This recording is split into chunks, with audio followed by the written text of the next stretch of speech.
زندہ رہے زندہ رہے زندہ رہے اے عزادار حسینی یہ چلن زندہ رہے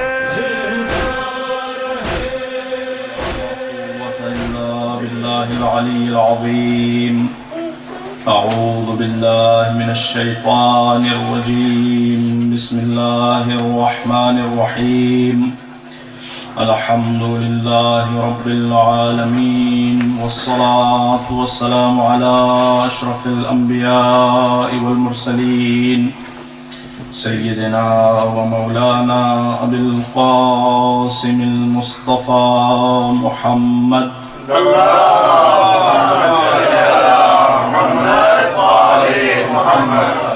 وعلى أهل بيته الطيبين الطاهرين المعصومين المظلومين ولعنة الله على أعدائهم أجمعين. أما بعد فقد قال الله الحكيم في الذكر الكريم: أعوذ بالله من الشيطان الرجيم. بسم الله الرحمن الرحيم. يا أيها الذين آمنوا اتقوا الله وكونوا مع الصادقين. صلوات اللهم صل على محمد وآل محمد.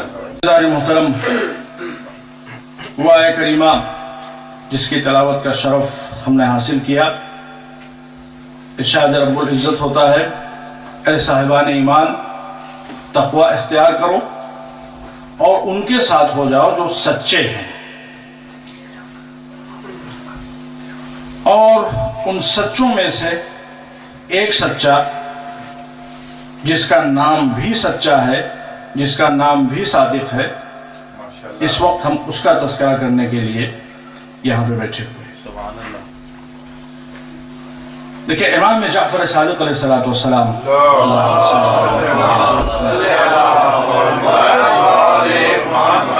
جو ہم نے انگلش میں امام کے سلسلے میں باتیں آپ کے سامنے عرض کی، امام کا جو کردار، امام کا جو مزاج، امام کا جو سوچنے کا انداز، آج وہ اسلام دنیا میں کیوں دکھائی نہیں دے رہا ہے؟ اس کی سب سے بڑی وجہ یہ ہے کہ مسلمانوں کے پاس اسلام تو ہے مگر بنو امیہ والا اسلام ہے، بنو عباس والا اسلام ہے. رسول و آل رسول کا بتایا ہوا اسلام مسلمانوں کے پاس نہیں رہ گیا ہے. دیکھیں، امامت کی امپورٹنس کیا ہے؟ یہ مسئلہ یوں ہی اتنا زیادہ اہمیت کا حامل نہیں ہے. پوری ڈیسٹنی اس مسئلے سے وابستہ تھی امت مسلمہ کی. اسی لیے رسول اللہ نے سب سے زیادہ امامت کے مسئلے کو فوکس کیا اور سب سے زیادہ اہل بیت علیہ السلام کے فضائل پر توجہ دی. امام جعفر صادق علیہ السلام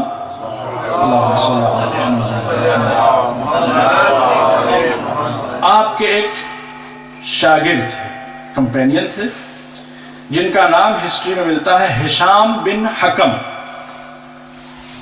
اور یہ اس وقت کا واقعہ میں عرض کر رہا ہوں جب وہ، میں سمجھتا ہوں کہ یہاں پر یہ بچہ موجود، اس کی عمر کیا ہوگی مجھے نہیں معلوم، وہ ان کی عمر ہسٹری میں یہ ملتا ہے کہ اتنی کم تھی کہ ان کے چہرے پر داڑھی بھی نہیں آئی تھی. بچہ اس کی عمر ہوگی 14 سال یا 13 سال، تو 13-14 سال کے وہ تھے. اس وقت کا واقعہ ہے کہ وہ بصرہ پہنچے، اور جب بصرے کی مسجد میں پہنچے تو دیکھا کہ وہاں ایک شیخ ہے، ایک مفتی ہے، قاضی القضات بصرے کا، جس کا نام عمرو بتایا جاتا ہے، اور وہ لیکچر کر رہا ہے. اب آپ جائیے دوسری مسجدوں میں جہاں پر تذکرہ اہل بیت نہیں ہوتا، قرآن بھی پڑھا جا رہا ہے، حدیثیں بھی پڑھی جا رہی ہیں، مگر بے رونقی دکھائی دیتی ہے. اس لیے کہ حضور نے فرمایا تھا کہ مجلسوں کی زینت کا نام ہے ذکر علی اور اولاد علی. تو جہاں پر یہ تذکرہ نہیں ہوتا وہاں پہ سب کچھ ہوتا ہے مگر پھر بھی رونق نہیں ہوتی. تو وہ اپنے اعتبار سے واعظ و نصیحت کر رہے ہیں اور تمام مسائل کو بیان کر رہے ہیں. یہ پہنچے 12-14 برس کا بچہ. امام جعفر صادق علیہ السلام خود اپنے ساتھیوں سے کہتے تھے کہ سنو اس کی داستان. ہشام ابن حکم جو امام کی بارگاہ میں ہوتے تھے تو امام کہتے تھے بیان کرو یہ واقعہ, اور اپنے دوستوں سے کہتے تھے کہ سنو یہ کیا بیان کر رہا ہے. تو وہ کہتے ہیں کہ میں گیا اس مسجد میں اور لیکچر ختم ہوا, مجمع بھرا ہوا چھلکتی ہوئی مسجد.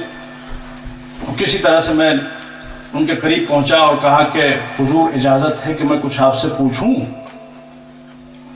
کہا کہ بالکل پوچھو, کیا پوچھنا چاہتے ہو؟ ان کا میں یہ پوچھنا چاہتا ہوں کہ آپ کے پاس ہاتھ ہیں. کہ کیسا سوال کر رہا ہے؟ کوئی بوکھل ہے, پاگل ہے, دیوانہ ہے؟ ابھی دکھائی نہیں دے رہا میرے پاس ہاتھ ہے. کہا کہ آپ کے پاس کان ہیں؟ میرے پاس کان بھی ہیں. کہا کہ آپ کے پاس آنکھیں ہیں؟ وہ بگڑ گئے. انہوں نے کہا کہ پلیز اب جواب دیجئے, میرا سوال یہی ہے. انہوں نے کہا ہاں میرے پاس. انہوں نے تمام حواس خمسہ کے بارے میں اس طرح سے پوچھا, اور پھر اس کے بعد میں انہوں نے آخر میں پوچھا کہ یہ بتائیے کہ آپ کے پاس دماغ بھی ہے؟ کہا کہ بے شک دماغ بھی میرے پاس ہے. کہا یہ بتائیے کہ جب آپ کے پاس ہاتھ موجود ہے, آپ کے پاس پیر موجود ہے, آپ کے پاس آنکھیں موجود ہیں, آپ کے پاس زبان موجود ہے, آپ کے پاس کان موجود ہیں, پورا سسٹم آپ کے پاس موجود ہے, تو دماغ کی کیا ضرورت ہے؟ کہا کہ یہ تمام سسٹمز اپنی جگہ کے اوپر پرفیکٹ ہیں, لیکن یہ اپنی ایکٹیویٹیز کو انجام نہیں دے سکتے جب تک ان کو گائیڈ کرنے کے لیے دماغ موجود نہ ہو. تو انہوں نے کہا کہ آپ یہ کہتے ہیں کہ امامت کی کوئی ضرورت نہیں ہے. اللہ ایک چھوٹے سے جسم کو بغیر امام کے نہیں چھوڑتا, تو اتنے بڑے ورلڈ کو بغیر امام کے کیسے چھوڑ دے گا؟ نعرہ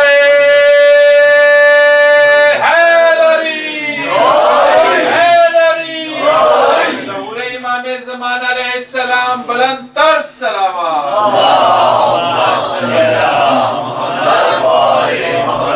اور جو حیثیت انسان کے جسم میں دماغ کی ہے وہی حیثیت امام کی اس کائنات میں ہے. جس طرح سے ہاتھ موجود ہیں, پیر موجود ہیں, کان موجود ہیں, زبان موجود ہے, آنکھیں موجود ہیں, لیکن اگر دماغ نہ ہو تو سب کچھ بیکار. اسی طرح سے تمام مسلمان موجود ہیں, قرآن موجود ہے, حدیث موجود ہے, کتابیں موجود ہے, سنت موجود ہے, سب کچھ موجود ہے, لیکن اگر امامت کا عقیدہ موجود نہ ہو تو یہ سب کچھ بیکار. اور یہ وہ حقیقت ہے جس کو آپ اپنی نگاہوں سے دیکھ سکتے ہیں. کیا آج مسلمان نمازیں نہیں پڑھ رہے ہیں؟ کیا مسلمان روزے نہیں رکھ رہے ہیں؟ کیا مسلمان داڑھیاں نہیں داڑھیاں وہ چھچے سے اتنی بڑی بڑی داڑھیاں رکھتے ہیں تو مسلمان اسلام بدنام ہوتا ہے. صورتحال فی الحال یہ ہے, سب کچھ مسلمان کر رہے ہیں, سب کچھ بڑے خلوص سے کر رہے ہیں, بڑی محبت سے کر رہے ہیں, بڑے شوق اور بڑے لگن سے کر رہے ہیں, لیکن اسلام کہاں جا رہا ہے؟ انٹرنیشنل لیول پر اسلام کہاں جا رہا ہے؟ وجہ کیا ہے کہ مسلمان صرف آرگنز کے سہارے اسلام کو چلانا چاہتے ہیں اور دماغ پر توجہ نہیں دے رہے ہیں. چونکہ انہوں نے اسلام کے دماغ کو اسلام کے جسم سے الگ کر دیا ہے. اسلام کا جسم تو موجود ہے لہذا کام نہیں کر رہا ہے. ماشاءاللہ ماشاءاللہ. جسم سے آپ دماغ کو نکال دیجئے تو دماغ کس کا, وہ جسم کس کام کا؟ اسی طرح سے اسلام سے آپ ولایت علی کو نکال دیجئے, اسلام سے آپ امامت اہل بیت کو نکال دیجئے تو اسلام بیکار ہو جاتا ہے. اسلام کے لیے, مسلمانوں کے لیے بدنامی کا سامان بن جاتا ہے. ایک صلوات پڑھ دیں محمد و آل محمد. اور یہ دیکھیں ائمہ اہل بیت علیہ السلام, یہ جو ائمہ اہل بیت ہیں 12 امام, آپ خود جا کے تحقیق کیجئے یا جو پڑھے لکھے لوگ ان سے آپ پوچھئے ان کے تذکرے، ان کے فضائل، ان کے کمالات صرف ہماری کتابوں میں موجود نہیں ہیں. مسلمانوں کے جتنے فرقے ہیں تمام کتابوں کو اٹھا کر دیکھیے، ہر کتاب میں ان ائمہ اہل بیت علیہ الصلوۃ والسلام کے فضائل موجود ہیں. کوئی بھی کتاب آپ پڑھیے جس میں بایوگرافیز لکھی گئی ہوں پرسنالٹیز کی، اسلامک فیگرز کی، تو ان تمام کتابوں میں یہی دکھائی دے گا کہ ہر زمانے میں سب سے افضل ائمہ اہل بیت علیہ الصلوۃ والسلام رہے. اب بہرحال اہل بیت سے ظاہری اعتبار سے محبت تو سبھی کرتے ہیں، چاہتے اہل بیت کو سبھی ہیں، مگر مانتے اہل بیت کو آپ. کتابوں کی زینت ان کے فضائل کو بنا کے رکھا ہے مسلمانوں نے، لیکن آپ وہ ہیں کہ جو اپنی مجلسوں کو بھی ان کے ذکر سے مزین کرتے ہیں، اپنے دلوں کو بھی ان کے ذکر سے نورانی کرتے ہیں، اپنی زندگیوں کو بھی ان کے ذکر سے نورانی بناتے ہیں. یہ ہمیں اور دوسرے مسلمانوں میں فرق ہے. اور جہاں تک بات امام جعفر صادق علیہ السلام کی ہے،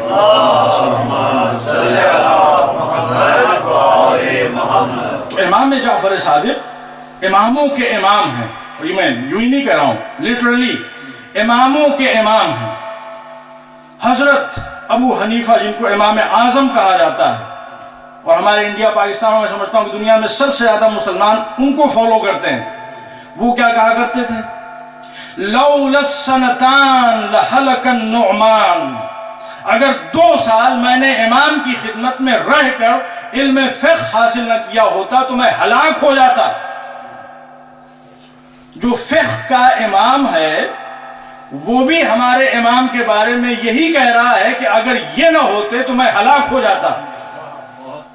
اور جو سماجی مسائل میں، سیاسی مسائل میں مسلمانوں کا امام تھا، وہ بھی ہمارے پہلے امام کے بارے میں یہی کہتا ہوا نظر آیا کہ اگر علی نہ ہوتے تو میں ہلاک ہو جاتا. اور ایک نہیں 70 مرتبہ کا لولا علی لہلک، لولا علی لہلک، 70 مرتبہ لولا کہا. اگر ایک مرتبہ سچے دل سے مولا کہہ دیا ہوتا. ایک صلوات پڑھتے ہیں محمد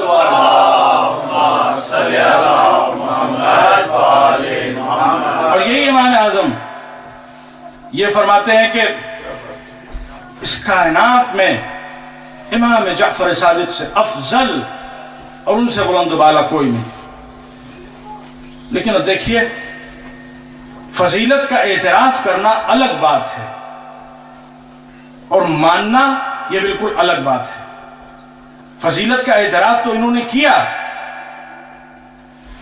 لیکن کیا امام جعفر صادق کو امام مانا؟ یہ ایک بہت امپورٹنٹ پوائنٹ ہے، یہ ہم سب کے لیے بھی درس ہے.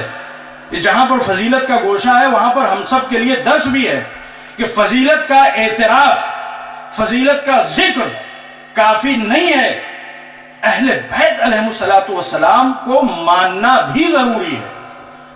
فضیلت کا اعتراف اور فضیلت کا اقرار اور فضیلت کا ذکر کس نے نہیں کیا ہے؟ امام اعظم نے فضیلت کا ذکر کیا.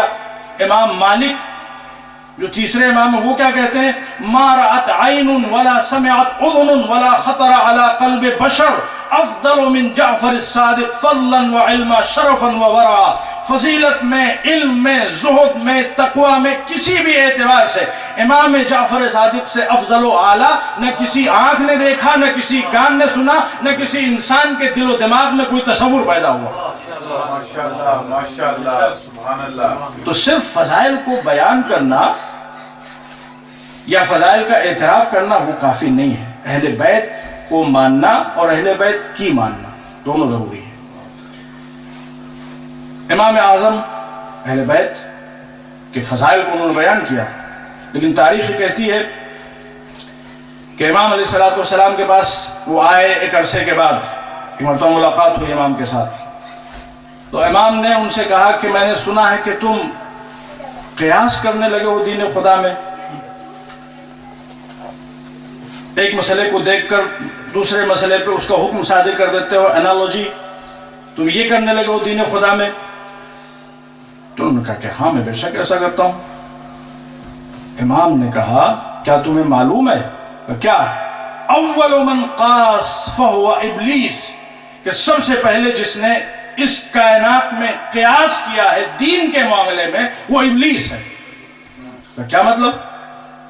کہ ابلیس نے کہا تھا خلقتنی من نار و خلقتہ من طین، خدایا تو نے آدم کو مٹی سے بنایا ہے اور مجھے آگ سے بنایا ہے، اور آگ مٹی سے افضل ہوتی، لہذا میں آدم سے افضل ہوں. یہ قیاس ہوا. لہذا میں آدم سے افضل ہوں، یہ قیاس ہوا. اسی کو کہتے ہیں قیاس.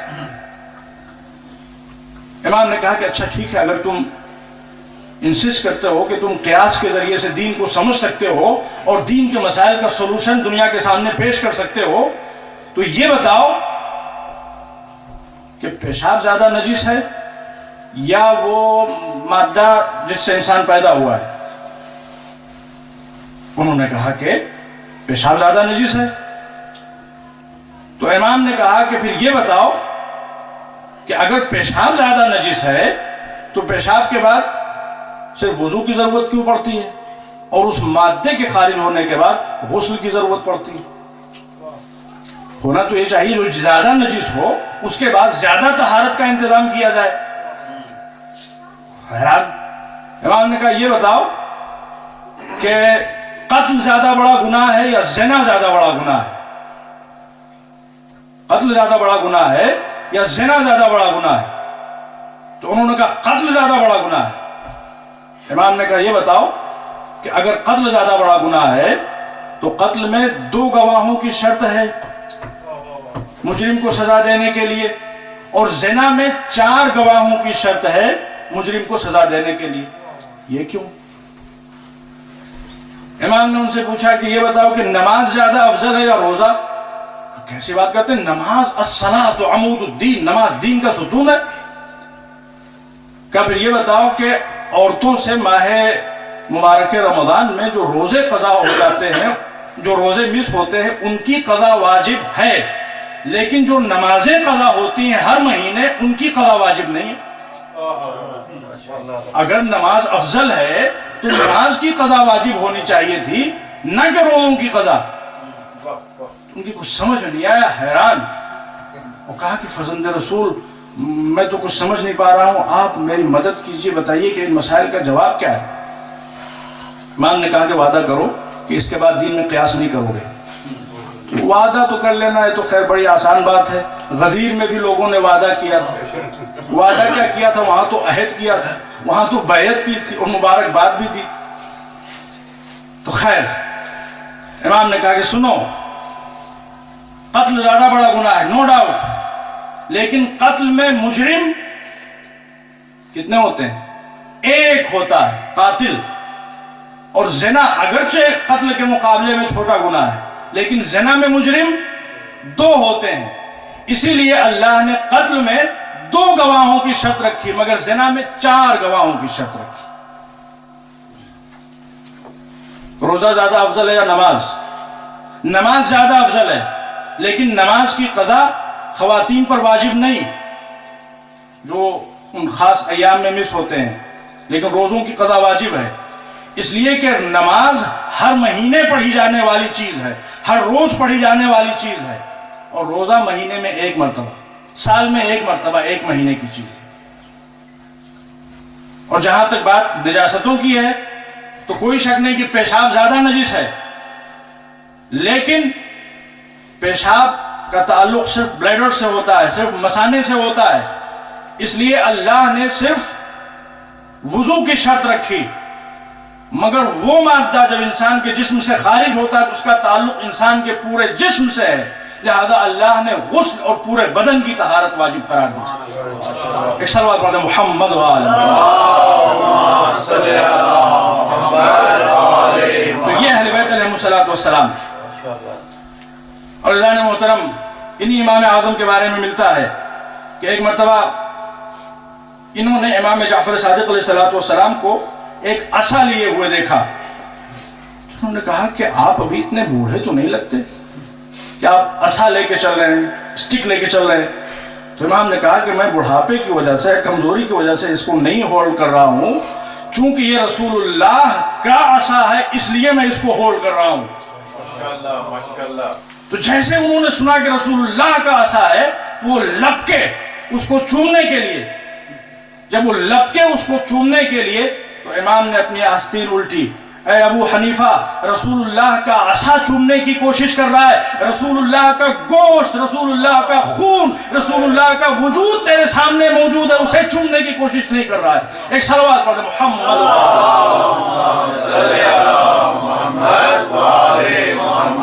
یہ اہل بیت علیہ السلام کی عظمت و جلالت. اور دیکھیے فضائل ان کے صرف ہماری کتابوں میں موجود نہیں ہیں. مجھے یاد ہے تقریباً 3 سال پہلے امہ چینل کے اوپر ایک پروگرام آ رہا تھا امام جعفر صادق علیہ السلام کے حوالے سے، پورا ڈیڈیکیٹڈ پروگرام تھا، اور وہ جس طرح سے فضائل بیان کر رہے تھے اہل بیت علیہ السلام کے، میں تو سن کے حیران رہ گیا. اور اس کے دوران انہوں نے ایک واقعہ بیان کیا تھا جو مجھے آج تک یاد ہے. وہ جو اس پہ موجود تھے علماء ہمارے سنی بھائی، وہ واقعہ بیان کیا کہ ایک دن امام جعفر صادق ایک راستے سے گزر رہے تھے، انہوں نے دیکھا کہ ایک عورت ہے وہ چیخیں مار مار کر رو رہی ہے. تو امام وہاں پہ ٹھہرے. کسی کو روتا ہوا دیکھ کر گزر جانا یہ سیرت اہل بیت نہیں ہے. امام وہاں ٹھہرے. بی بی کیا ہوا، کیوں رو رہی ہو؟ کہا کہ فرزند رسول مجھے نہ دیکھیے، ادھر دیکھیے. تو امام نے جو ادھر دیکھا تو ایک گائے مری ہوئی پڑی تھی. کہا کہ یہی میرا کل سرمایہ تھی، اسی کے ذریعے سے میں خود کو اور اپنے بچوں کو فیڈ کرتی تھی، اور اسی کے ذریعے میری رزق و روزی کا انتظام ہوتا تھا. امام نے کہا بس اتنی سی بات ہے، اس لیے تو اتنا مضطرب ہے، اس لیے تو اتنا بے قرار ہے. اور پھر وہ سنی علماء نقل کرتے ہیں کہ امام جعفر صادق آگے بڑھے اور گائے کو ایک ٹھوکر ماری اور کہا قم باذن اللہ، اللہ کے اذن سے کھڑی ہو جا. اور امام کا یہ کہنا تھا کہ وہ گائے تر و تازہ ہو کے کھڑی ہو گئی. نعرہ حیدری، حیدری، ہر محمد والے محمد بلند تر صلوات.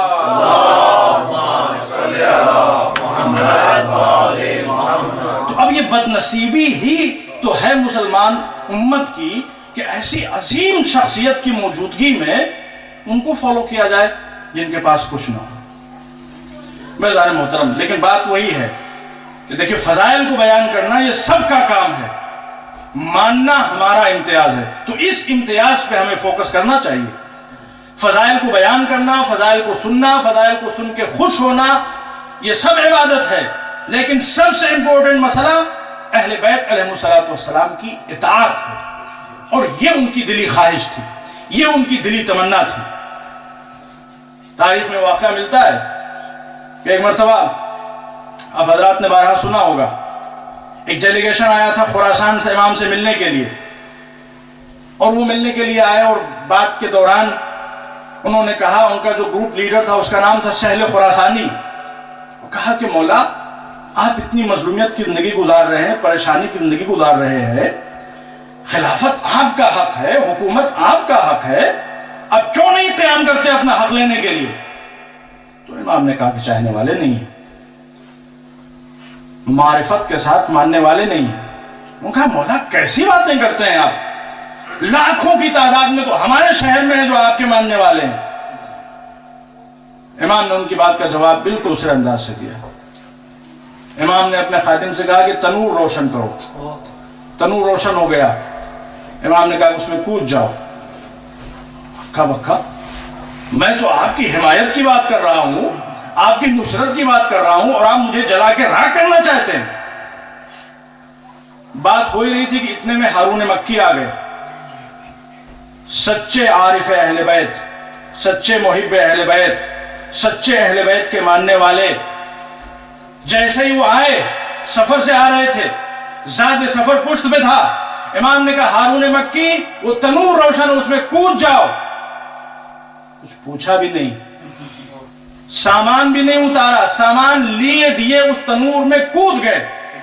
اور امام اٹھے، اور اٹھنے کے بعد میں اس کا ڈھکن اس کے اوپر رکھ دیا، اور آگے پھر وہ جو خراسانی ڈیلیگیشن آیا تھا ان سے باتوں میں مشغول ہو گئے. اب امام باتیں کر رہے ہیں، کوئی ادھر دیکھ رہا ہے، کوئی ادھر دیکھ رہا ہے، سب ایک دوسرے کے چہرے کو دیکھ کے اشاروں میں پریشانیوں کا اظہار کر رہے ہیں۔ تھوڑی دیر کے بعد امام علیہ السلام ان لوگوں کو لے کے گئے اور کہا کہ وہ کور ہٹاؤ۔ کور ہٹایا تو دیکھا کہ ہارون مکی اس تنور میں بیٹھے ہوئے تسبیح پروردگار کر رہے ہیں، آگ گلزار ہو چکی ہے۔ واہ واہ واہ، نعرہ حیدری، حیدری، معاشرہ پر محمد والے محمد بلند تر صلوات۔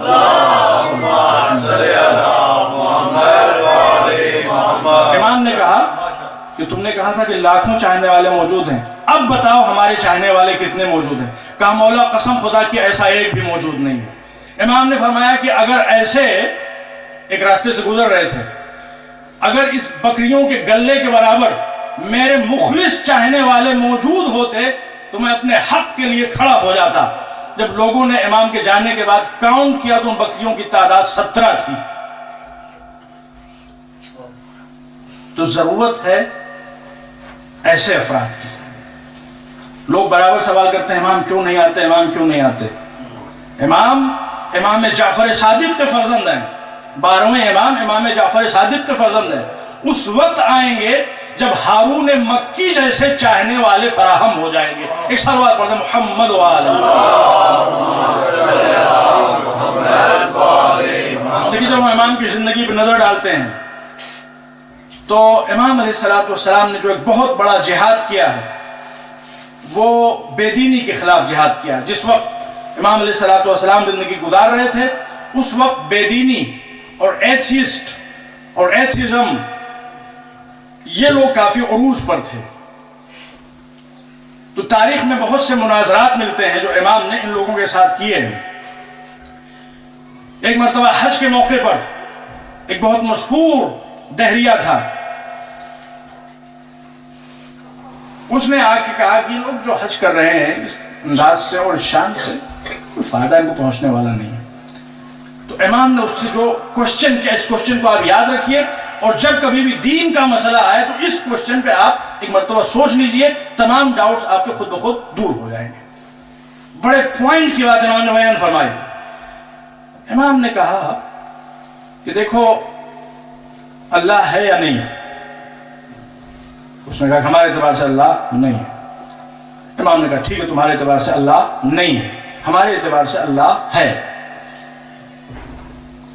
امام نے فرمایا کہ تم بھی زندگی گزار رہے ہو اور یہ تمام لوگ جو اہل اسلام ہیں، اہل ایمان ہیں، یہ بھی زندگی گزار رہے ہیں۔ تم بھی کھاتے پیتے ہو، رہتے سہتے ہو اور وہ بھی کھاتے پیتے اور رہتے سہتے ہیں۔ فرض کرو کہ جو کچھ تم کہہ رہے ہو وہ سچ ہوا، اللہ نہیں ہے اس کائنات میں، قبر میں کوئی سوال و جواب نہیں ہوگا، مرنے کے بعد جنت و جہنم نہیں، کچھ نہیں ہے، تو مرنے کے بعد کون گھاٹے میں ہوگا اور کون فائدے میں ہوگا؟ کہ اگر کچھ نہیں ہے تو نہ کوئی گھاٹے میں ہوگا نہ کوئی فائدے میں ہوگا۔ ہم سب کچھ مانتے ہیں، ہم بھی گھاٹے میں نہیں ہوں گے اور وہ جو سب کچھ نہیں مانتے وہ بھی گھاٹے میں نہیں ہوں گے۔ امام نے کہا مسئلے کو الٹ دو، اگر موت کے بعد سب کچھ ہوا جو یہ کہتے ہیں، جو ہم کہتے ہیں، قبر میں سوال و جواب بھی ہوا، جنت و جہنم بھی ہوئی، حساب و کتاب بھی ہوا، تو اس وقت کیا ہوگا؟ اس وقت کون گھاٹے میں ہوگا اور اس وقت کون نقصان میں ہوگا اور اس وقت کون فائدے میں ہوگا؟ جو کچھ ہم نے کیا اور جو کچھ ہم نے مانا اس کی وجہ سے ہم ہمیشہ ہمیشہ کے لیے جنت میں ہوں گے، اور تم نے نہیں مانا تو نہ ماننے کی وجہ سے ہمیشہ ہمیشہ جہنم میں چلو گے۔ ایک سلوات پڑھتے محمد وآلہ محمد۔ دین کے بارے میں یہ پوائنٹ ہمیشہ ہم کو اپنے ذہنوں میں رکھنا چاہیے۔ ایک مرتبہ ایک دوسرا دہریہ آیا اور اس نے کہا کہ یہ جو آپ لوگ کہتے ہیں کہ اللہ خالق ہے، اللہ کریٹر ہے، تو میں بھی تو کریٹ کر سکتا ہوں۔ اور اس کے بعد میں وہ کچھ اپنے ساتھ مٹی وغیرہ لے کے آیا تھا، ایک خاص طریقے سے اس مٹی کو اس نے سڑایا تھا اور اس میں سے اس نے ورمز کریٹ کر دیے تھے، کیڑے اس مٹی کی وجہ سے جو سڑنے کی وجہ سے پیدا ہوتے ہیں، خاص طریقے سے رکھنے کی وجہ سے اس نے کہا دیکھیے ان کو میں نے پیدا کیا ہے۔ امام نے کہا کہ اگر تو نے پیدا کیا ہے تو یہ بتا کہ ان میں نر کتنے ہیں اور مادہ کتنے ہیں۔ اگر تو خالق ہے تو تجھے پتا ہونا چاہیے کہ کون نر ہے اور کون مادہ ہے۔ وہ ہکا بکا کہ مجھے کچھ نہیں خبر۔ امام نے کہا اب میری طرف دیکھ۔ امام علیہ السلام نے ایک اشارہ کیا اور اب جو وہاں موجود تھے دیکھنے والے، تو دیکھنے والوں نے دیکھا کہ وہ تمام کیڑے دو حصوں میں تقسیم ہو گئے۔ امام نے کہا دیکھ یہ جو ادھر جا رہے ہیں یہ سب نر ہیں اور جو یہ ادھر ہو گئے ہیں یہ سب مادہ ہیں۔ میں تجھ سے کہیں زیادہ قدرت رکھتا ہوں مگر اس کے باوجود میں بندے خدا ہوں اور اللہ کی بندگی پہ فخر کرتا ہوں، اللہ کی بندگی پہ شکر کرتا ہوں۔ نعرہ تکبیر، نعرہ تکبیر، نعرہ رسالت، نعرہ حیدری، حیدری، حسینیت، حسینیت، یزیدیت، یزیدیت، اہل بیت کے دشمنوں پر لعنت، نعرہ حیدری، نور امام زمان علیہ السلام بلند تر صلوات۔ تو یہ اہل بیت علیہ السلام کا کمال ہے، یہ اہل بیت علیہ السلام کی شان ہے کہ قدرت رکھتے ہوئے، اقتدار رکھتے ہوئے انہوں نے ہمیشہ اللہ کا قصیدہ پڑھا ہے، اللہ کی طرف دنیا کو بلایا ہے، کبھی انہوں نے خود کو پروموٹ نہیں کیا ہے۔ جس طرح سے آئینہ، جب آپ آئینے کو دیکھتے ہیں تو آئینہ خود اپنے آپ کو نہیں دکھاتا، آئینہ جو تصویر اس کے سامنے آتی ہے اس کو دکھاتا ہے۔ اگر آئینہ خود اپنے آپ کو دکھانے لگے تو وہ آئینہ نہیں رہ جائے گا۔ اہل بیت علیہ السلام آئینہ پروردگار تھے، انہوں نے ہمیشہ اللہ کے صفات کو دنیا میں ظاہر کیا ہے، اپنے فضائل و کمالات کا قصیدہ نہیں پڑھا ہے۔ ماشاءاللہ، ماشاءاللہ، ماشاءاللہ۔ اور اہل بیت علیہ السلام ہمیشہ اپنے چاہنے والوں کو اس بات کی تاکید کرتے تھے کہ عظمت پروردگار، عبادت پروردگار، شان پروردگار، اس سے ایک لمحے کے لیے بھی غافل نہ ہونا۔ تاریخ بتاتی ہے کہ ہمارا چھٹا امام جب اس دنیا سے جانے لگا تو اپنے تمام گھر والوں کو، خاندان والوں کو، رشتہ داروں کو جمع کیا، اور جمع کرنے کے بعد جو آخری جملے ہمارے چھٹے امام نے زبان مبارک پہ جاری کیے، یہ بالکل معتبر روایت ہے، کوئی اس میں اختلاف نہیں ہے، تمام کتابوں میں موجود ہے، اور بی بی حمیدہ خاتون اس روایت کی ناقل ہیں، امام کی زوجہ، امام موسیٰ کاظم علیہ السلام کی ماں، وہ اس واقعے کی ناقل ہیں کہ جب امام جعفر صادق اس دنیا سے جا رہے تھے، سب کو جمع کیا، اور جب پورا گھر رشتہ داروں سے بھر گیا تو امام نے فرمایا لا تنالو شفاعتنا مستخفا بصلاته، ہماری شفاعت ان لوگوں کو کبھی نہیں مل سکتی جو نماز کو ہلکا سمجھے۔ تو نماز ہمارے چھٹے امام کی آخری تمنا ہے، لہذا علی کے چاہنے والے، اہل بیت کے ماننے والے، کربلا کے ماننے والے، امام جعفر صادق کے ماننے والے، وہ کبھی نمازوں سے غافل نہیں ہو سکتے۔ یہ اہل بیت علیہ السلام کی تعلیم ہے۔ اور باب اعظم کربلا کے سلسلے میں زیادہ تر حدیثیں جو ہمارے ہاں موجود ہیں وہ ہمارے چھٹے امام نے بیان فرمائی ہیں۔ عزاداری کی امپورٹنس کے سلسلے میں زیادہ تر جو حدیثیں موجود ہیں وہ ہمارے چھٹے امام نے بیان فرمائی ہیں۔ آپ فرماتے ہیں کہ اللہ جس بندے سے محبت کرتا ہے، اللہ جب کسی بندے پر خصوصی کرم کرنا چاہتا ہے تو اس کے دل میں حسین کی محبت ڈال دیا کرتا ہے۔ یہ ہمارے چھٹے امام کی حدیث ہے۔ فضان محترم، بات بات میں کربلا کے واقعے کو یاد کیا اور لوگوں کے درمیان اجاگر کیا۔ تاریخ بتاتی ہے کہ ایک مرتبہ حکومت نے، ظالموں نے امام کے گھر میں آگ لگا دی۔ جب دوسرے دن لوگ آئے ملنے کے لیے چاہنے والے تو دیکھا کہ امام زار و قطار رو رہے ہیں، آنکھیں سرخ ہیں۔ کہا فرزند رسول، آپ کے گھر میں آگ لگی اور آپ اس طرح سے رو رہے ہیں؟ گھر جل گیا، کوئی بات نہیں، اللہ نے آپ کو بہت دیا ہے۔ امام نے فرمایا کہ میں گھر کے جلنے کی وجہ سے نہیں رو رہا ہوں، جس وقت میرے گھر میں آگ لگی ہوئی تھی، اس وقت آگ کے شعلوں سے گھبرا کر بیویاں، میرے گھر کی عورتیں کس طرح سے ادھر ادھر بھاگ رہی تھی. جب میں نے وہ منظر دیکھا تو مجھے کربلا کا وہ دردناک واقعہ یاد آ گیا کہ جب خیموں میں آگ لگی ہوگی تو ہماری پھوپھیاں، مائیں اور بہنیں، نبی زادیاں، ان کے دلوں پر کیا گزری ہوگی اور وہ کتنا پریشان ہوئی ہوگی. میں گھر کا بڑا اپنے گھر میں موجود تھا، مگر اس کے باوجود میرے بچے اور عورتیں کتنا پریشان تھے. تو ذرا تصور کرو میرے چاہنے والوں، کربلا کے میدان میں وہ بیویاں اور وہ بچے جو اپنا سب کچھ کھو چکے تھے. بیویاں اپنے وارثوں کو کھو چکی تھیں، بچے اپنے باباؤں کو کھو چکے تھے. وہ بیویاں اور بچے کتنا مضطرب ہوئے ہوں گے، کتنا پریشان ہوئے ہوں گے. بس اباب ازا، آج محرم الحرام کی 5ویں تاریخ آ گئی اور ہم لوگ آج یہاں پہ جمع ہوئے ہیں. علی مرتضیٰ کی بیٹی فاطمۃ الزہرا کی گود کی پالی ثانی زہرا، ام المصائب، مصیبتوں کی ماں، شریکت الحسین، زینب اولیاء مقام کو ان کے شہزادوں کا پرسہ دینا.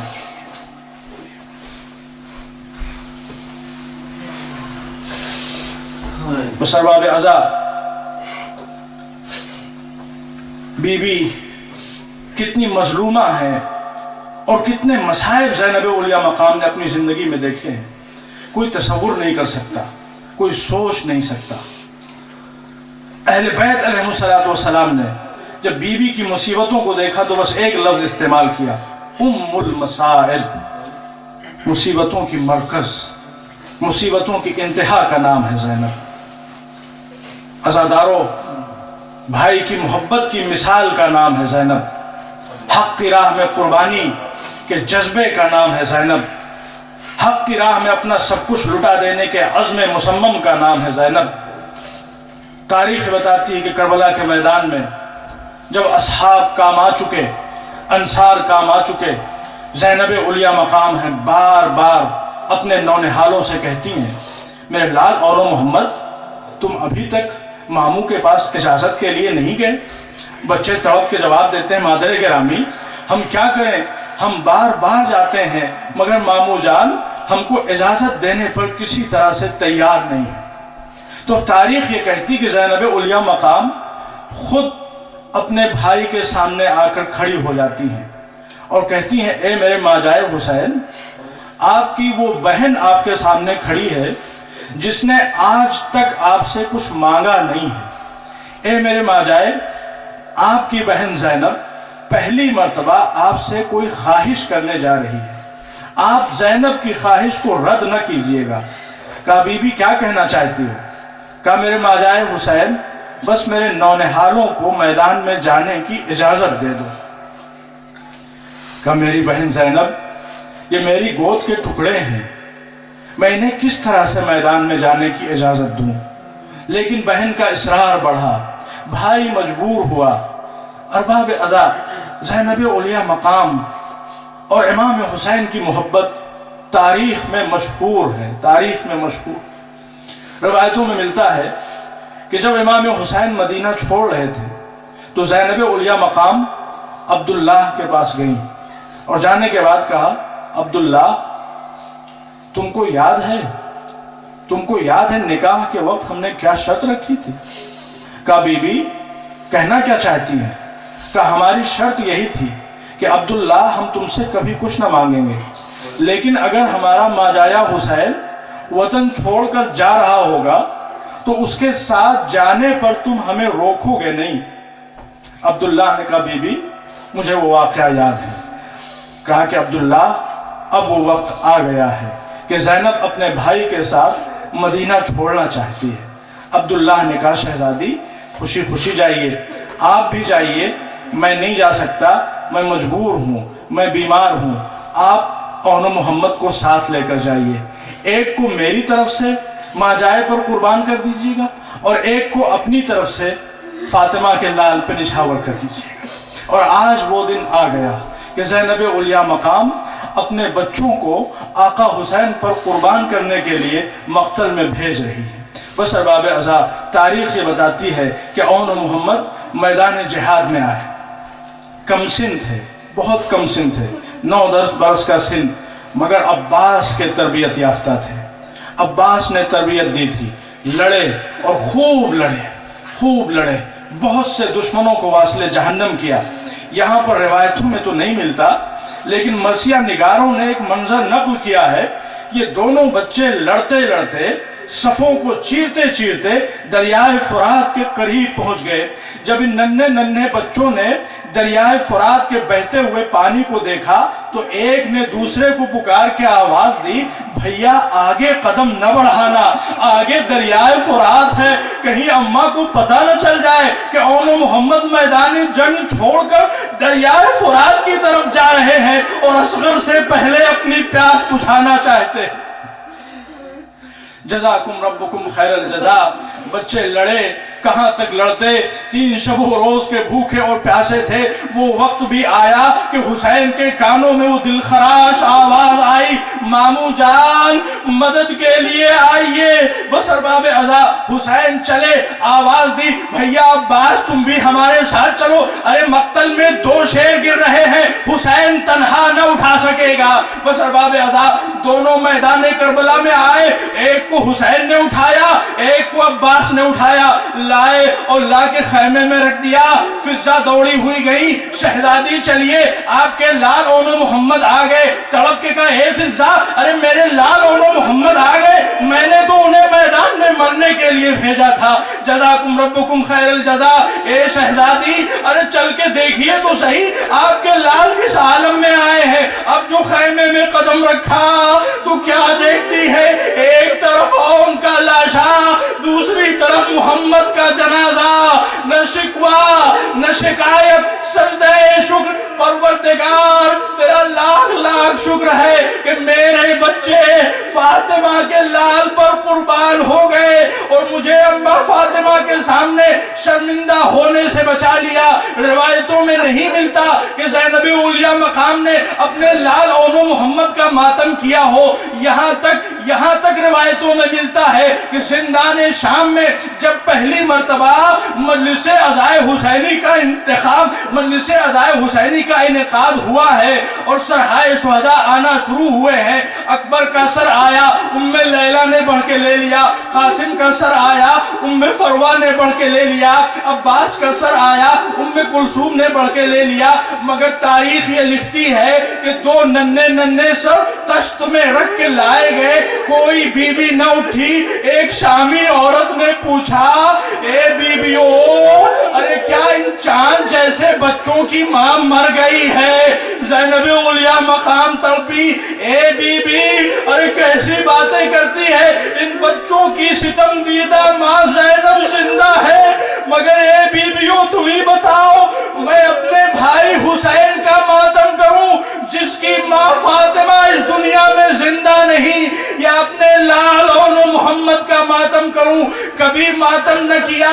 تاریخ یہ کہتی ہے جب یہ قافلہ پلٹ کے مدینے پہنچا اور زینب اولیاء مقام بیت الشرف میں داخل ہوئی اور اس حجرے میں پہنچی جہاں اون محمد کے 2 چھوٹے بستر لگے ہوئے تھے، بس یہ وہ موقع تھا کہ دل بھر آیا، ممتا جاگی، ہاتھوں کو جوڑا، اے میرے لال اون محمد، ارے اپنی ماں کو معاف کر دینا، مگر اے میرے شہزادو، ارے میں حسین پہ ماتم کرتی یا تم پہ ماتم کرتی؟ واہ